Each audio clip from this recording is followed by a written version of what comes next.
సమయమున నీ హృదయమున వెలుగును ప్రసరించే కృపకిరణాలు, హృదయ వేదన బ్రతుకురోదన తొలగించే మన ప్రభు కిరణాలు, కృపా కిరణాలు,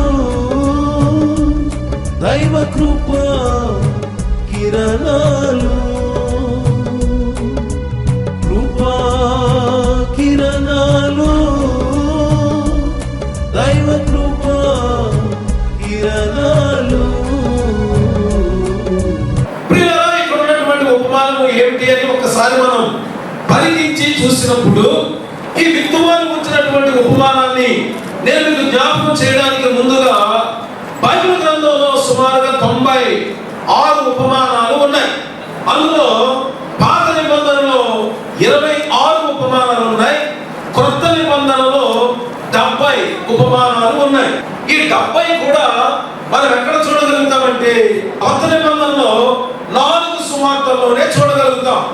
మత్తయి సువార్త, మార్కు సువార్త, లూకా సువార్త, యోహాను సువార్త.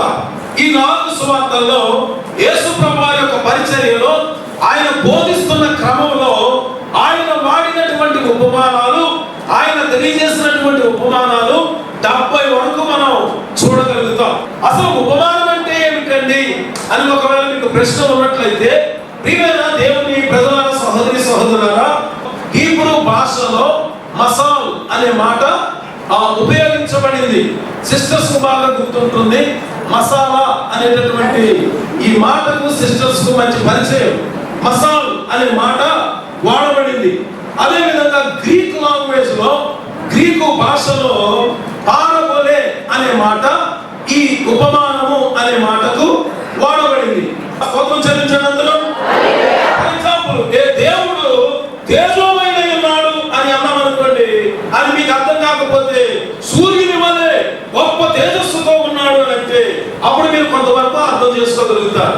అంటే పరలోక సంబంధమైన ఆధ్యాత్మిక విషయాలను ప్రకృతిలో ఉన్న భౌతిక విషయాలతో పోల్చి ఒకదానికొకటి సరిపోలిక చేసి చెప్పడాన్ని ఏమంటారంటే ఉపమానము అంటారు. యేసు ప్రభువారు చాలా సార్లు పరలోక విషయాలను ఈ భూమి మీద ఉన్న కొన్ని విషయాలతో పోల్చి చెబుతూ ఉండేవారు. అందులో ఒక ఉపమానం ఏంటంటే విత్తువానికి వచ్చినటువంటి ఉపమానము. అందుకనే మత్తయి సువార్త 13వ అధ్యాయము 3వ వచనం నుండి 23వ వచనం వరకు ఈ విషయాలు మనం చూడగలం. అదే రీతిలో మార్కు సువార్త 4వ అధ్యాయము 2వ వచనం నుండి 22వ వచనం వరకు విత్తువానికి వచ్చిన ఉపమానం ఉంటుంది. అదే విధంగా లూకా సువార్త 8వ అధ్యాయము 4వ వచనం నుండి 15వ వచనం వరకు విత్తువానికి వచ్చిన ఉపమానము వ్రాయబడి ఉంది. ప్రియులారా, మనం ఒక్కటి చదువుకుందాం. యేసు ప్రభువారు సముద్ర తీరాన కూర్చున్నప్పుడు బహుజన సమూహాలు యేసు ప్రభువారి దగ్గరికి వచ్చుట చూసి దోణి ఎక్కి కూర్చొని ఆ శిష్యులకు, ఆ యొక్క జన సమూహాలకు చాలా సంగతులు ఎలా బోధించారు? ఉపమాన రీతిగా. అందులో ఒక ఉపమానం ఏమిటి అంటే, ప్రతి ఒక్కరు శ్రద్ధగా వినండి. యేసు ప్రభువారు మాట్లాడుతున్నారు. ఎట్లనగా, ఇదిగో విత్తువాడు విత్తుటకు బయలువెళ్ళెను. అనగా విత్తనాలు వేసేవాడు ఆ విత్తనాలు చల్లటానికి బయలుదేరాడు అని చెప్తూ ఉన్నారు. వాడు విత్తుచుండగా, అంటే ఆ విత్తనాలు చల్లుచుండగా ఏమైందంట, కొన్ని విత్తనములు త్రోవ ప్రక్కను పడేను. ఆ పక్షులు వచ్చి వాటిని మృంగి వేసెను. జాగ్రత్తగా, ఒక విత్తువాడు విత్తనములు పట్టుకొని విత్తడానికి బయలుదేరాడు. విత్తుచూ ఉండగా కొన్ని విత్తనాలు ఎక్కడ పడ్డాయంటే త్రోవ ప్రక్కన పడేను. ఆ త్రోవ ప్రక్కన పడ్డాయి. అప్పుడు ఏం జరిగింది? అక్కడ పక్షులు వచ్చి వాటిని మృంగి వేసెను. కొన్ని చాలా మన్ను లేని రాతి నేలను పడిను. అక్కడ మన్ను లోతుగా ఉన్నందున అవి వెంటనే మొలిచెను, కానీ సూర్యుడు ఉదయించినప్పుడు అవి మాడి వేరు లేనందున ఎండిపోయాను. చూడండి, మనం గమనించినప్పుడు ప్రియమైన దేవుని బిడ్డలారా, పాలస్తీనా ప్రాచీన కాలంలో రైతు విత్తనాలు గుప్పెలతో వెదజల్లుతూ ఉండేవాడు. ఇప్పుడంటే కొన్ని మిషన్స్ వచ్చినాయి, కానీ అప్పుడు గుప్పెలతో ఈ విత్తనాలు చల్లుతూ ఉండేవాడు.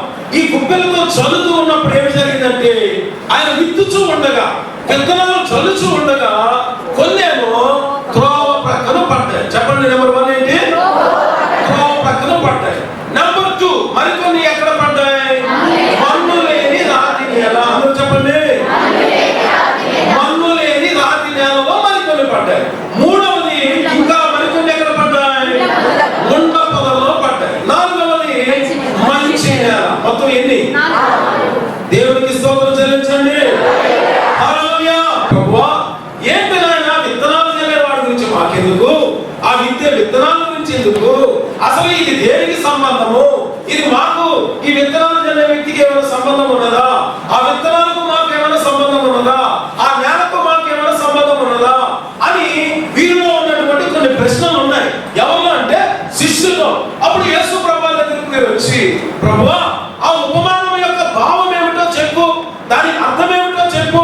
విత్తనాలలో మాకు తెలుసు, చల్లడం అంటే మాకు తెలుసు, త్రోపక అంటే మాకు తెలుసు, ముండపద అంటే మాకు తెలుసు, కానీ దీని యొక్క భావం ఏమిటి, దీని అర్థం ఏమిటి మాకు చెప్పు నాయనా అని యేసు ప్రభుతో వారు అడిగినట్లుగా మనం చూస్తున్నాం. యేసు ప్రభు చెప్పినటువంటి ఉపమానం యొక్క భావము ఏమిటి అంటే, మనుషులు ఒక్కొక్కరు ఒక్కొక్క నేలగా ఉన్నారు.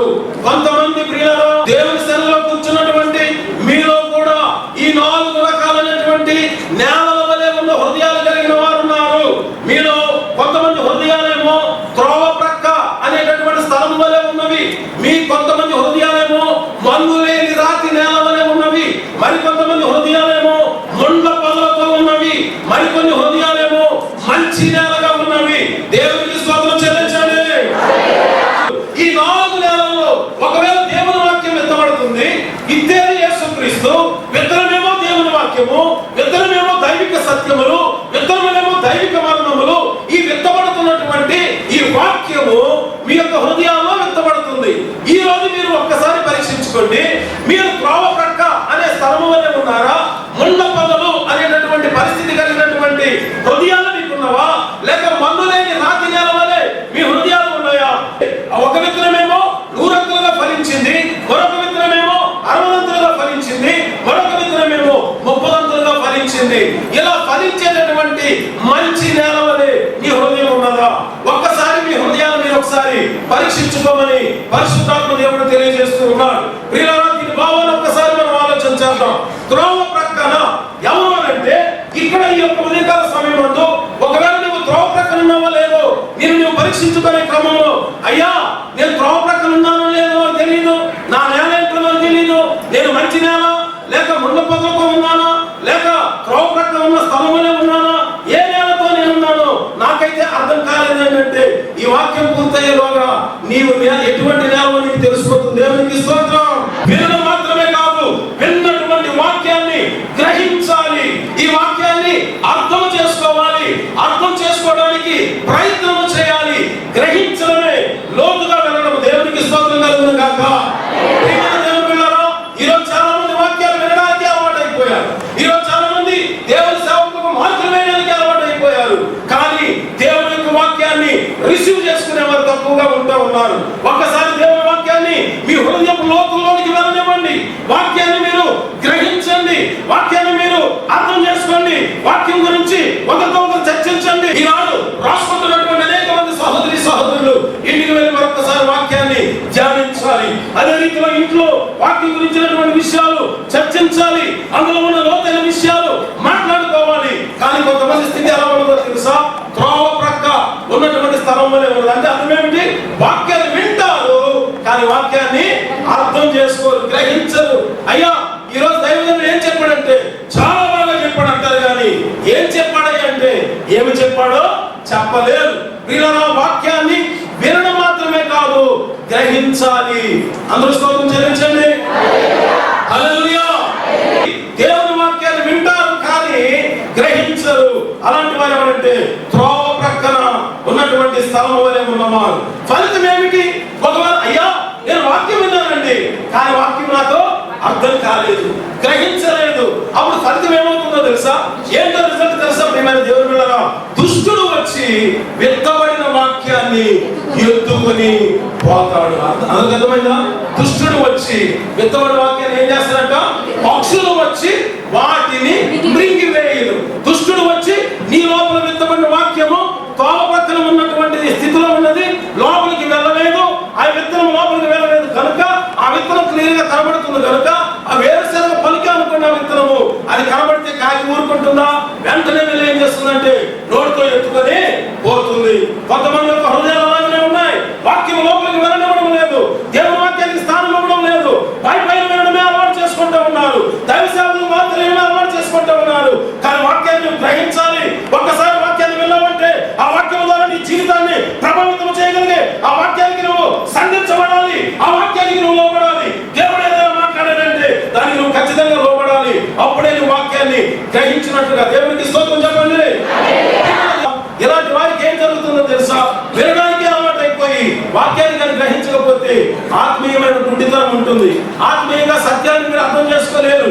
దైవికమైన మర్మాలు మీకు అర్థం కావు. నిర్లక్ష్యం వస్తుంది. దేవుని వాక్యం అంటే శ్రద్ధ ఉండదు. దేవుని వాక్యం వినడమే కానీ లోపలికి వెళ్ళనివ్వడం లేదు కనుక దేవుని వాక్యం అంటే నిర్లక్ష్యం వస్తుంది. కారణం ఏమిటి? లోపల దేవుని వాక్యం అనే వెలుగు నీ లోపల లేదు. దేవుని వాక్యం అనే జ్ఞానము నీ లోపల లేదు కాబట్టి అజ్ఞానం వస్తుంది.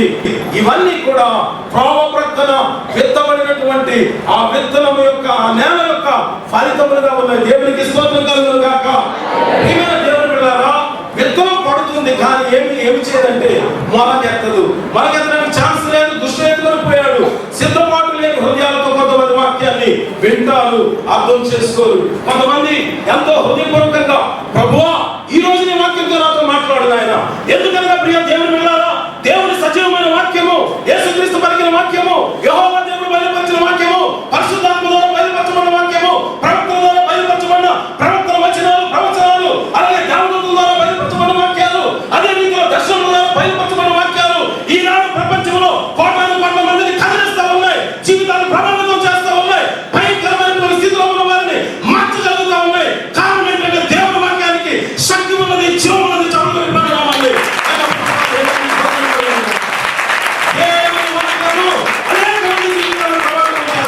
ఎప్పుడు నువ్వు దాన్ని వినినప్పుడు, ఎప్పుడు ఆ వాక్యాన్ని అర్థం చేసుకున్నప్పుడు నీ జీవితం మీద పనిచేయడం ప్రారంభిస్తుంది.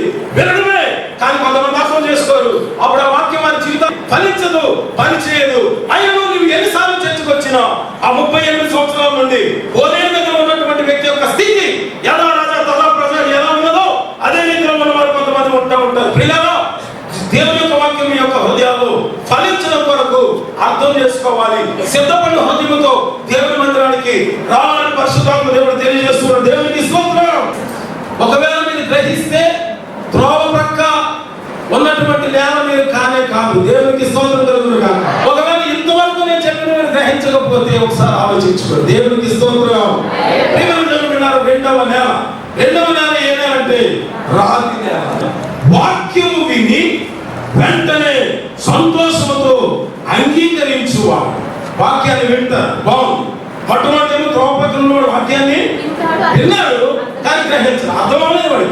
కానీ ఈమె ఏంటంటే రెండో నెల అంటే ఇటువంటి హృదయాలు కలిగిన వారు ఎవరంటే వాక్యాన్ని వింటారు, సంతోషంతో అంగీకరిస్తారు, వాక్యాన్ని అంగీకరిస్తారు. ఇదే నెల రాతి నెల.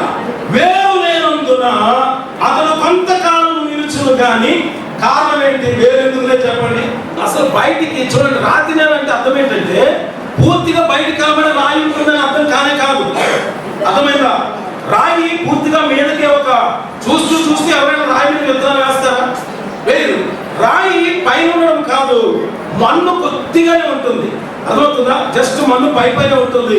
జస్ట్ మన్ను కొద్దిగా ఇలా తీసారనుకోండి రాయి తగ్గుతుంది. కనుక ఈ వాక్యాన్ని వింటారు, సంతోషంతో అంగీకరిస్తారు.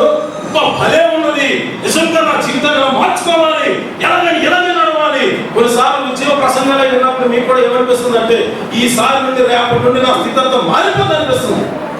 అదవుతుందా మీకు? సంతోషంతో అంగీకరిస్తారు, బాగానే ఉంది ఇంతవరకు.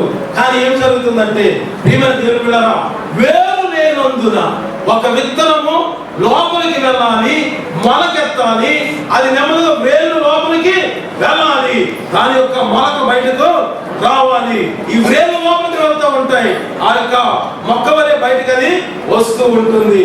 కానీ ఏమి లేదు, లోపల ఏమి లేదు. దేవునికి స్తోత్రం కలుగును గాక. నిలబడతారు, కానీ వేరు లేనందున కొంతకాలమే నిలబడతారు. కానీ వాక్యము నిమిత్తము శ్రమ అయినను హింస అయినను కలగగానే అభ్యంతరపడుదురు.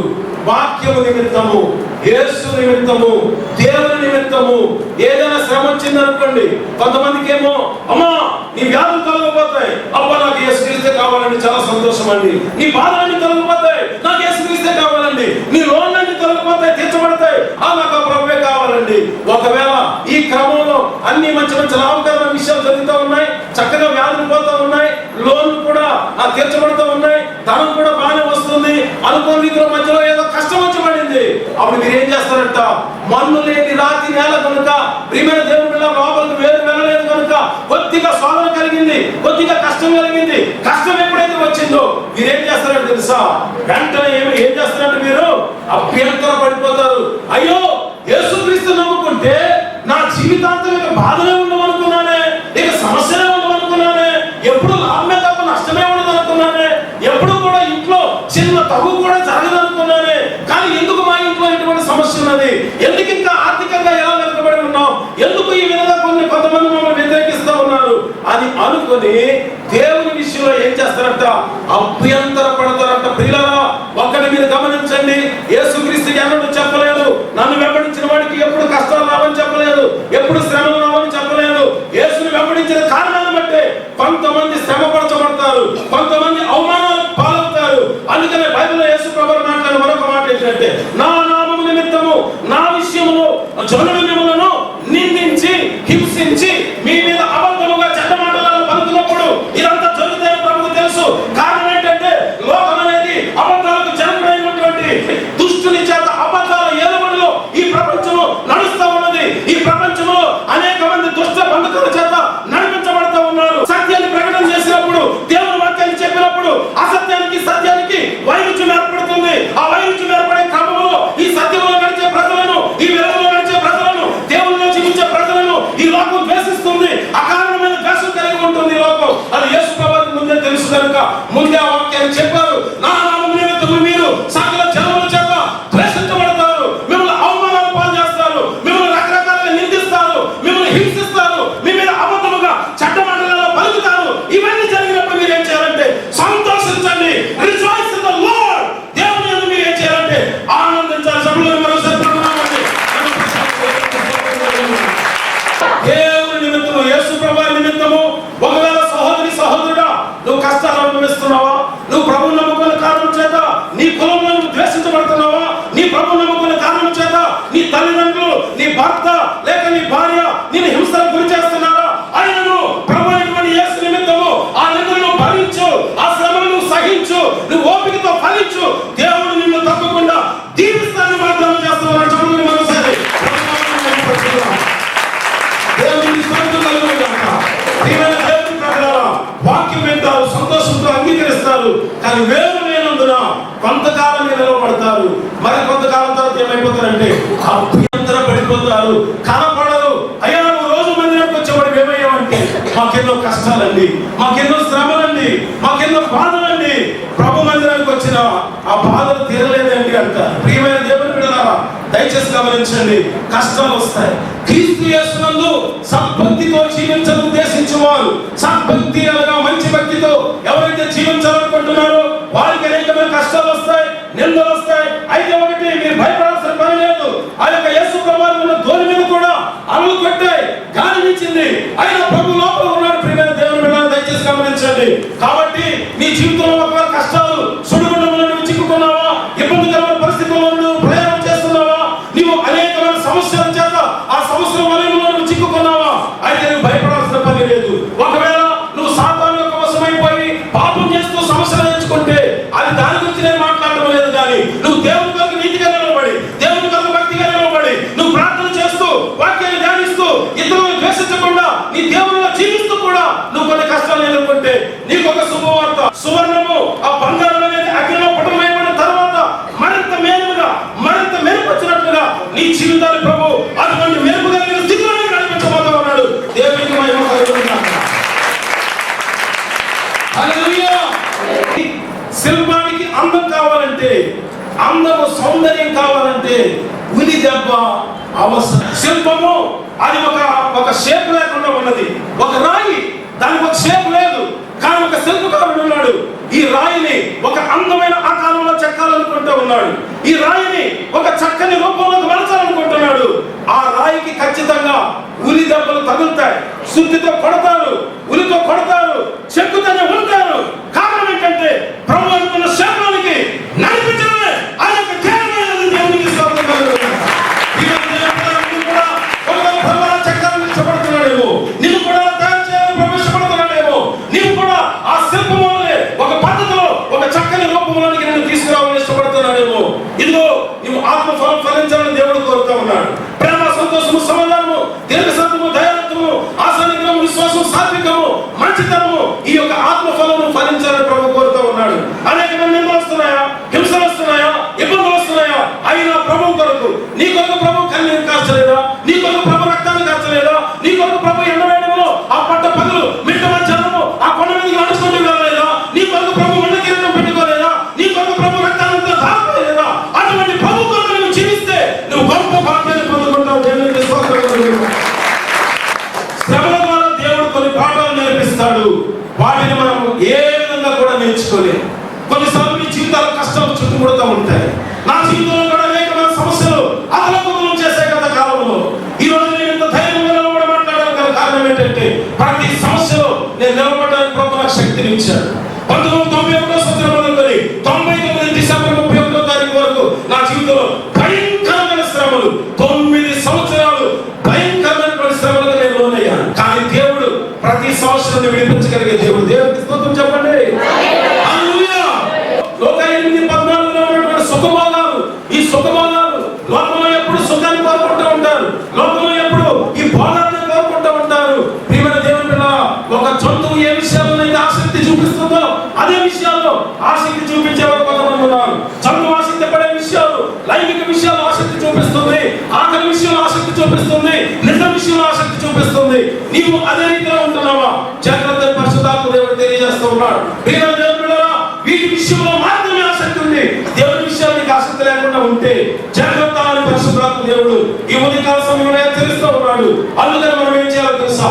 భూమి మీద బ్రతకడమైన బ్రతుకుతున్నాం, ధనం కలిగి ఉంటే ఉన్నాం, కానీ ఈ యొక్క ధనానికి యజమానుడు దేవుడే. నేను కలిగిన భవనానికి యజమానుడు దేవుడే. నేను ఏమైతే కలిగి ఉన్నానో వాటన్నిటికీ హక్కు ఆ యొక్క యజమానుడు ఆయనే. నేను కేవలం ఈ లోకంలో ఆయన ఇచ్చిన దాన్ని అనుభవిస్తూ ఉన్నానని నేను అనుకుంటా ఉండాలి. ప్రియమైన దేవుని పిల్లరా, దేవుడు నీకేం తెలియజేస్తున్నాడు? పరలోక విషయాలను దృష్టి పెట్టాలి, భూలోక విషయాలను దృష్టి పెట్టడం కాదని పరిశుద్ధాత్మ దేవుడు తెలియజేస్తా ఉన్నాడు. పరలోక విషయాలను ధ్యాస ఉంచాలంటే దయచేసి ఒక 3 రిఫరెన్స్ చూద్దాం. ఈ 3 కూడా చదవక్కర్లేదు, దయచేసి నోట్ చేసుకునే వాళ్ళు నోట్ చేసుకోండి. మత్తయి సువార్త 6వ అధ్యాయము 19 నుండి 34 పరలోక విషయాల మీద ఎందుకు దృష్టి పెట్టండి. మత్తయి సువార్త 6వ అధ్యాయము 19 నుండి 34. అలాగే కొలస్సీ 3వ అధ్యాయము 1 నుండి 3వ వచనం వరకు. అలాగే మొదటి తిమోతి పత్రిక 6వ అధ్యాయము 9వ వచనము 10వ వచనము. ఈ విధంగా మీ జీవితాలను పరలోక సంబంధమైనటువంటి విషయాల మీద మీరు ధ్యాస నిలపాలని పరిశుద్ధాత్మ దేవుడు తెలియజేస్తూ ఉన్నాడు. చివరి నెల ఏంటో తెలుసా?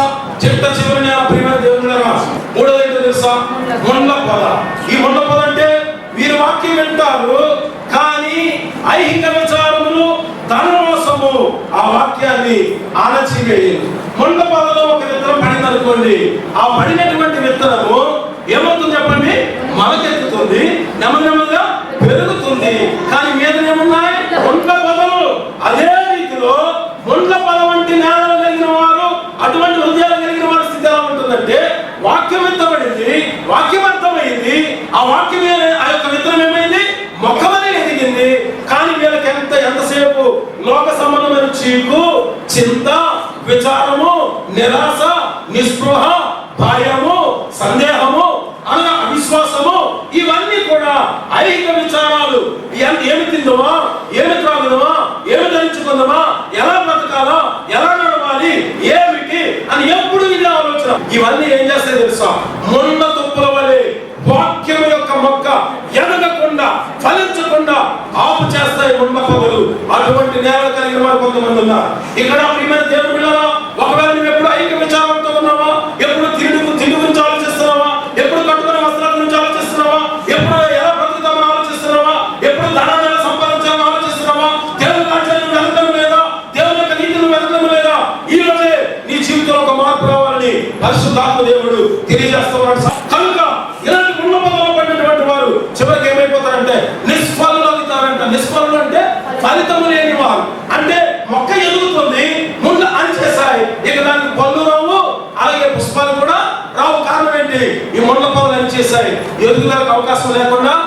అయిపోయింది. ఇహలోక చింత, ధనాస, మోసము, ఇవే. కొంతమంది హృదయాలు ఎలా ఉన్నాయి? ముళ్ళ పొదల వలె ఉన్నాయి. కొంతమంది హృదయాలు ఎలా ఉన్నాయి? ప్రోపతున్నటువంటి స్థితి కలిగిన ఆ నేల వలె ఉన్నాయి. మరి కొంతమంది హృదయాలు ఎలా ఉన్నాయి? మన్ను లేని రాతి నేల వలె ఉన్నాయి. మరి కొంతమంది ఉన్నారు మంచి నేల. స్తోత్రం చెల్లించండి. హల్లెలూయా. మీరెవరో తెలుసా? మంచి నేల అంటే ఎవరో తెలుసా? వాక్యం వింటారు. నెంబర్ 1 వాక్యం వింటారు. నెంబర్ 2 వాక్యాన్ని అర్థం చేసుకుంటారని గ్రహిస్తారు.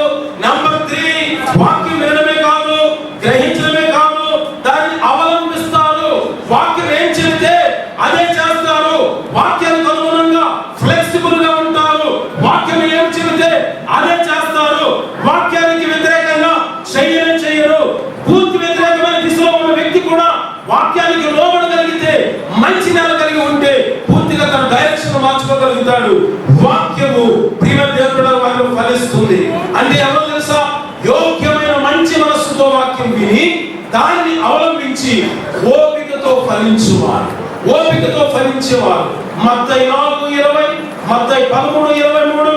దయచేసి చూడండి మరొకసారి. మత్తయి 4:20, మత్తయి 13:23, లూకా 8:15. వీళ్ళలో వీరు సఫలమవుతారంట. వీరు సఫలం ఏమవుతుందంట? ఒకటేమో 100ంతలుగా ఫలిస్తుంది, ఒకటేమో 60ంతలుగా ఫలిస్తుంది, ఒకటేమో 30ంతలుగా ఫలిస్తుంది. వీళ్ళ ఇలాంటి వారు ధన్యులని దేవుని వాక్యం తెలియజేస్తుంది. నువ్వు మంచి నేల ఉంటే నువ్వు ఫలిస్తావు. మంచి నేలలో ఉంటే నీ జీవితాన్ని ఎప్పటికప్పుడు వాక్యానికి అనుగుణంగా మలుచుకుంటావు. మంచి నేలలో ఉంటే దేవునికి నిలబడతావు. మంచి నేలలో ఉంటే దేవుని యొక్క విశ్వాసం ఉంచుతావు. మంచి నేలలో ఉంటే ఈ యొక్క ఐక్య విచారాన్ని లోపల ఉండవు. మంచి నేలలో ఉంటే వాక్యాన్ని అర్థం చేసుకుంటావు. మంచి నేలగా ఉన్నట్లయితే నువ్వు ఫలిస్తావని దేవుని వాక్యం తెలియజేస్తూ ఉన్నది. ఈ దినమే మీ జీవితంలో ప్రభు సన్నిధిలో తీర్మానం చేసుకుని, ప్రభువా ఇదిగో నేను ఇటువంటి నేలను కోరి ఉన్నాను ఆయన, నా జీవితాన్ని ఒక్కసారి మార్చండి ప్రభువా అని ప్రభు సన్నిధిలో దేవుని యొక్క వాక్యానికి అనుగుణంగా మన జీవితాన్ని మనం చేసుకుందాం.